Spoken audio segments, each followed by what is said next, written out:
The morning begins the way it always does, pale blue light, pushing through the linen curtain, touching the edge of the mirror first, then spreading slowly across the wooden floor. The house is still. The street outside hasn't woken yet, and I'm already standing here, barefoot, cotton robe loose at my shoulders. Facing the glass the way some people face east to pray. I always looked here first. Before coffee. Before the day had a shape. Before I could talk myself out of it or into it or around it. Just me and the mirror and the question. I never said aloud, where did she go? The woman I remember being. The face I knew by heart. I lean in closer, fingertips cold against the frame, and the light from the window catches the side of my cheek. The hollow beneath my eye, the fine web of lines that weren't there 5 years ago. Or maybe they were, and I just refused to see them. There's a tightness in my chest. Not panic, not grief, just a low hum of discomfort. Like something slipping away in the dark that I can't quite catch. I don't know when it started, this ritual of standing here, scrutinizing. Maybe after the first gray hair that wouldn't take dye the way it used to. Maybe after someone at the grocery store called me, ma'am, with a certain softness. The kind reserved for women they assume are tired. Or maybe it was the morning I caught my reflection in a storefront window. And didn't recognize the posture, the slope of the shoulders. The way gravity had begun its quiet work. It wasn't vanity, not really. It was more like inventory. A daily accounting of what time had taken. I would stand here with my coffee growing cold on the dresser. Turning my face left, then right. Pulling the skin at my temples back just slightly to see what I used to look like. I kept old photos on my phone myself at 30, 35. 42, and sometimes I would hold them up beside my reflection like a before and after that nobody asked for. The comparison was never kind. My mother used to do this too. I remember watching her in the bathroom mirror when I was young. Pressing her fingers under her jaw, sighing without sound. I thought it was strange then. I thought she was beautiful and didn't know it. Now I understand she wasn't looking for beauty. She was looking for proof that she was still her. That the woman inside matched the woman outside. That time hadn't rewritten her completely without permission. The lines around my eyes deepened first. Then the parentheses around my mouth, those ones that make you look serious. Even when you're not. Then the texture of my skin changed, less like fruit and more like paper. Left too long in the sun. I tried creams. I tried serums with names I couldn't pronounce. I tried drinking more water, sleeping on silk, eating collagen, all the small rituals. Women passed each other like folklore. But every morning, I came back to this mirror. And every morning, I saw a little more gone. Not in a dramatic way. Not in a way anyone else would notice. But I noticed. The sharpness of my jawline softening. The brightness in my eyes dimming, not with sadness. But with something quieter, like a lamp turned down low. I started wearing my hair differently. I started angling my face in photos. I started saying things like, I'm so tired. When what I meant was, I'm so old. My daughter once told me I was beautiful. She was maybe 7, standing on a stool beside me while I brushed my teeth. And she said it so matter-of-factly, like she was describing the sky. You're the most beautiful mom, she said. I kissed her head and said thank you, but I didn't believe her. I thought she loved me, so she couldn't see clearly. Now she's grown, living in another city, and sometimes when we video call, I catch myself tilting the screen up, searching for the angle that hides my neck. I started avoiding mirrors in certain lights. Overhead fluorescents in dressing rooms. Afternoon sun that shows every pore. I learned where I looked best and where I didn't. And I moved through the world accordingly, like a woman navigating a house full of uneven floors. And still, every morning, I came back here. To this mirror. To this window. To this ritual of reckoning. I told myself I was just checking, keeping track, staying aware, but the truth was simpler and sadder than that. I was always looking for what was gone, for the tightness that used to be there, for the glow I didn't know I had until I didn't have it anymore. I was looking backward, measuring loss, counting the ways I was less than I had been. I never once stood here and thought, look what I've become. Only ever, look what I've lost. It was a Thursday. I remember because Thursdays are trash day. And I could hear the truck rumbling 2 streets over, that slow mechanical groan. That means the neighborhood is waking up. I was standing in the same spot, same robe, same bare feet on cool wood. Reaching for the mirror the way I always did. But the light was different. The curtain must have been open wider than usual. Or the sun must have hit the window at a sharper angle. Because instead of the pale wash I was used to, there was warmth. Real warmth, golden and clean, pouring in. Like water, spilling across the mirror and onto my face. It softened everything, blurred the edges, made the glass glow, and I stopped. I didn't lean in. I didn't tilt my head or pull the skin back or frown at the lines. I just stood there, bathed in that light. And for the first time in years, I didn't see what was missing. I saw what was there. The lines around my eyes weren't cracks in porcelain. They were proof of laughter. Proof that I had smiled so many times, so fully, that my face kept the memory. The crease between my brows wasn't anger, it was focus. It was the look I wore when my kids were sick. When I was problem solving, when I was protecting something I loved. The softness under my jaw wasn't surrender. It was rest. It was the body's way of saying, you don't have to be sharp anymore.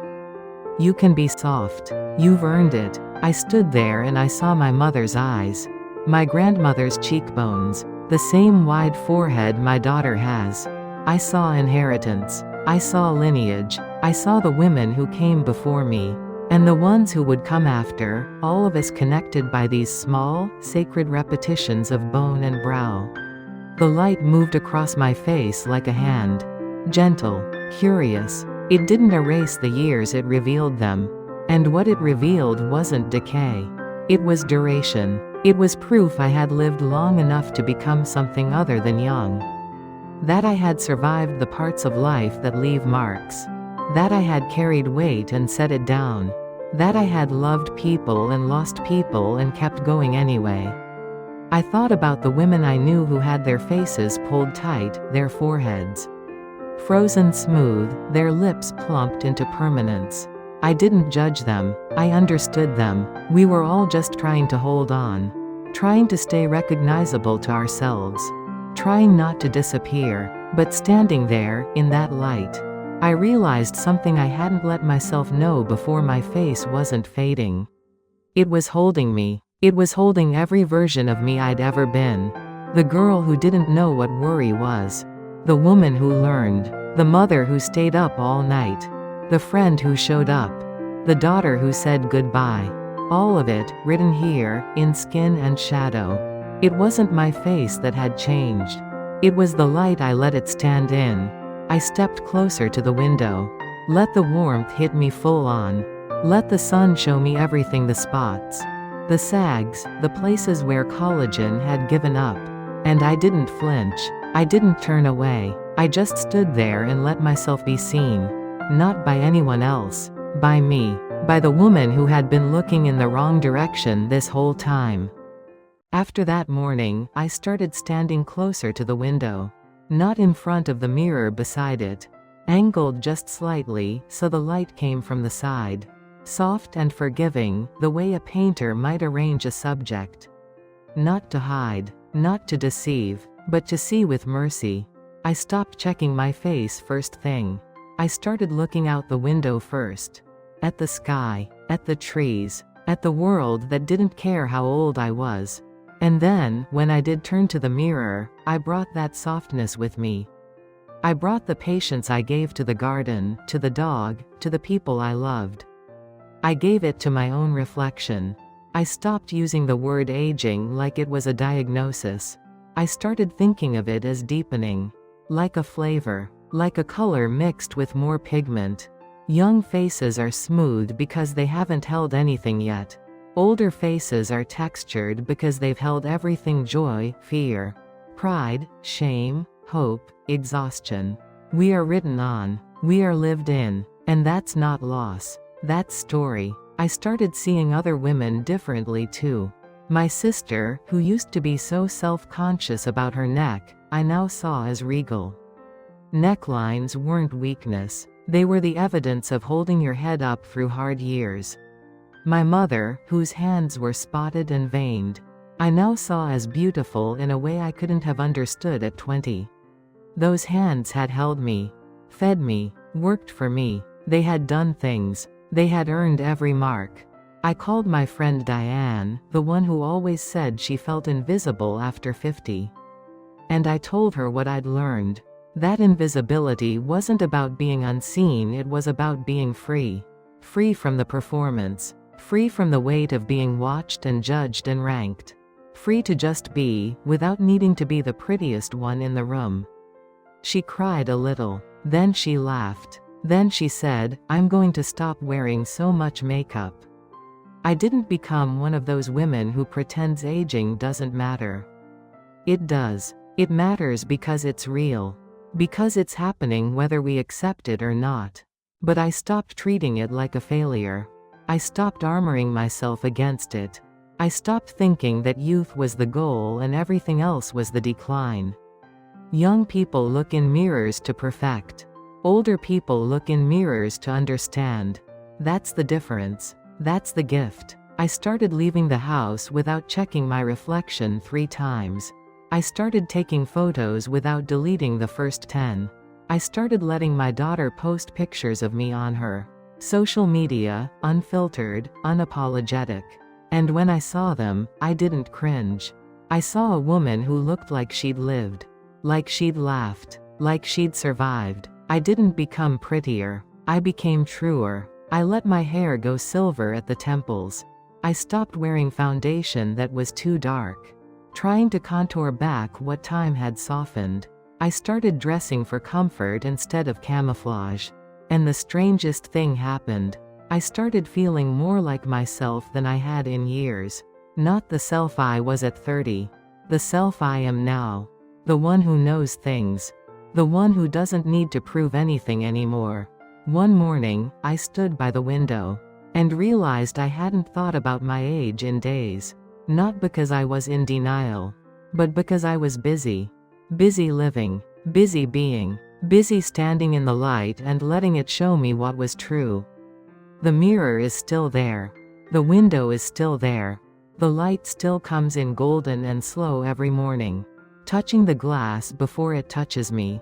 But I'm different now. I stand here without dread. Without the old inventory of loss. I stand here the way you stand in front of a painting.